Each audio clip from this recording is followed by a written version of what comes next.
אדווה בת 18. אדווה איתנו בממד.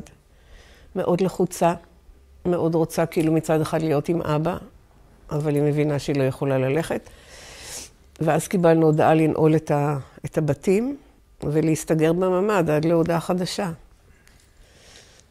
עכשיו, אנחנו גרים בבית של יוספה, כי בבית הקבוע שלנו היה פיצוץ של צינור והיינו צריכים לעבור. וקיצור, הבית של יוספה, כל מערכת החשמל כל כך רקובה, שבשביל שנוכל להפעיל את הטלוויזיה, הגיע טכנאי ומתח איזה כבל מבחוץ לטלוויזיה, אבל לא יכולנו לסגור. הדלת לא נסגרה לגמרי, וזה כל כך הלחיץ אותי פתאום שחשבתי על זה, למרות שזה חלון, זה זכוכית, והם באמת נכנסו, המחבלים נכנסו אלינו באמת מהדלת האחורית, לא מהקדמית. עכשיו, היה רשת של וואטסאפ בין החברים, וכל פעם שמענו איפה הם נמצאים עכשיו, ממש. וכששמעתי בטלפון שמשפחת הראל שומעת אותם דופקים בחלון, הם לא נכנסו, אבל הם שברו להם את החלון, אמרתי, אז הם עוד כמה דקות אצלנו. ואנחנו יושבים בתוך הממד, והאדווה אומרת לי, אמא, סבתא, הם פה. אנחנו שומעים אותם, מדברים, והורסים ושוברים, ודממה. באמת, לממד הם לא הגיעו, הם לא ניסו לפתוח, הם כלום לא, יצאו. אני אוכל להגיד לכם שברגעים האלה ששמעתי אותם, אני החזקתי ככה את הידיים, אני נפרדתי מכולם, אני התפללתי שיצילו אותנו.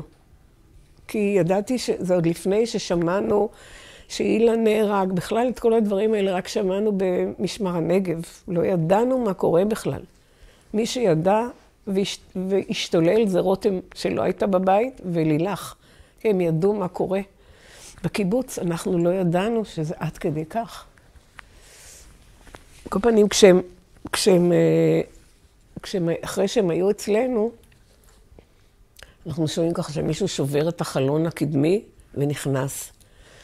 ואנחנו שומעים שמדברים עברית.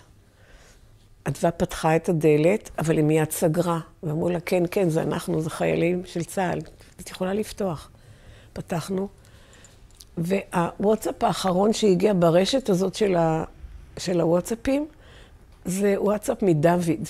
תצילו, המחבלים מנסים להשתלט על הממד, תצילו. בדיוק, אני אומרת שזה איזשהו נס גורר נס, כי החיילים בדיוק היו. ורפי הראה להם, סרטט להם בפלאפון את המיקום, איפה הבית של רותם. החיילים באמת גם הודיעו בקשר מיד להגיע לשם, והם גם כן הגיעו.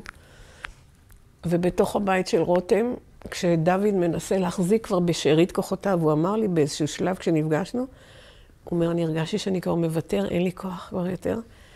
ולעופרי הוא אמר, תיכנס מתחת לארגז מצעים. ובאמת הם הגיעו, החיילים, אני אגיד, בדקה 99 פסיק. ובתוך הבית של רותם התנהל קרב של 3 מחבלים. בתוך הבית. הם הרגו אותם.